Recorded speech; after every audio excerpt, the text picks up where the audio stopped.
안녕하세요. 책 읽어주는 강사 손정입니다. 오늘은 황해법칙이라는 책을 소개할까 합니다. 혁신이라든지 변화 또는 IT에 관심이 있으신 분들은 꼭 좀 읽어보시기 바랍니다. 저는 이렇고요. 황창규 사장은 이제 삼성전자 전 사장이기도 하고 KT의 또 사장님이시기도 하셨죠.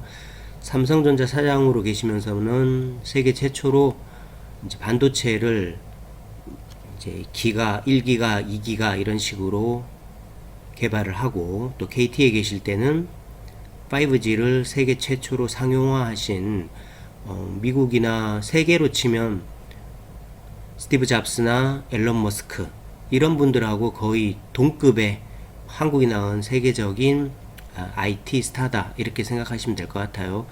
이 책은 한 대학교에서 7번의 강의를 하신 주제를 이제 책으로 엮어낸 겁니다. 그래서 여기에는 본인이 어떤 과정에서 세계 10위에 불과하던 반도체 기업을 1위로 올려놓았고, 그리고 일본이 먼저 원래 5G를 하려고 했는데 그보다도 먼저 세계 최초로 또 5G를 상용화하는 그런 과정에서 어떻게 혁신을 이뤄냈는지, 그리고 세계 시장에서 우리가 살아남기 위해서는 어떻게 해야 되는지, 그런 내용을 담고 있습니다. 일단 이 책의 제목이 황해법칙입니다. 황해법칙이 왜 황해법칙이냐 하면 황창규 사장이 선언했다고 해서 황해법칙입니다.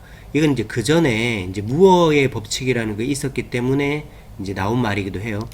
무어의 법칙은 뭐냐 하면, 무어라는 분은 이제 인텔의 창업자시죠. 이분이 이제 마이크로칩에 들어가는 트랜지스터는 1년에 2배씩 늘어난다고 선언을 했습니다.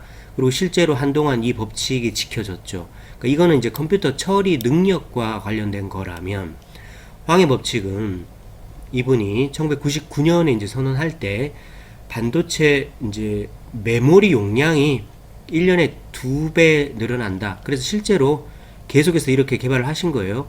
256메가에서 512.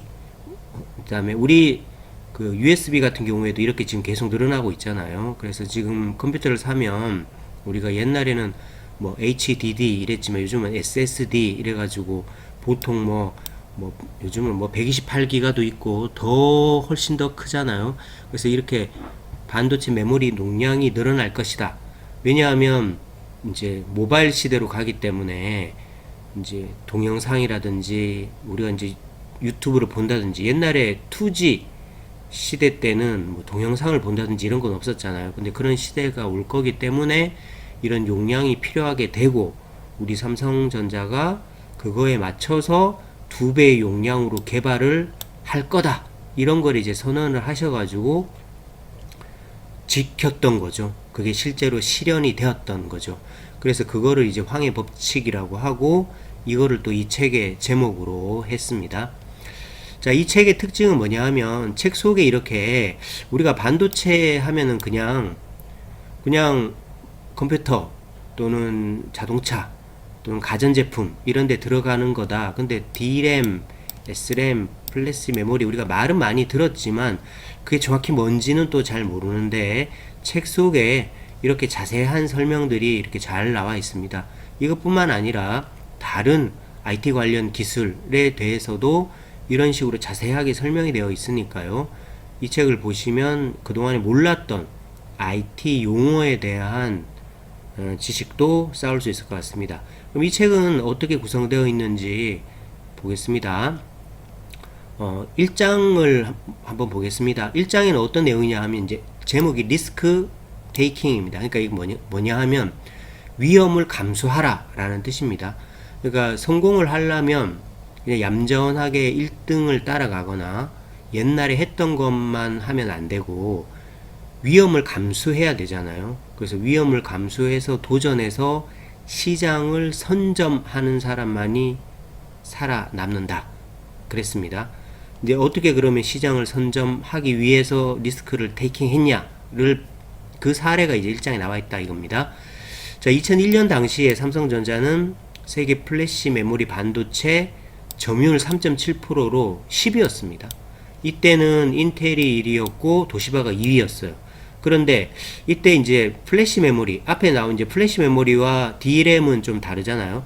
D램은 삼성전자가 도시바보다 기술이 더 좋은 상태였고, 플래시 메모리는 도시바가 거의 모든 특허를 다 가지고 있을 정도로 이제 선도적인 입장이었고, 하지만 당시의 시장은 D램이 장악하고 있었던 거죠. 이 상황에서 이제 도시바가 삼성한테 이런 제안을 합니다. 삼성이 당신들이 가지고 있는 D램 기술, 우리가 지금 좀 부족한 거, 이걸 주면 플래시 메모리 기술을 우리가 이전해 주겠다.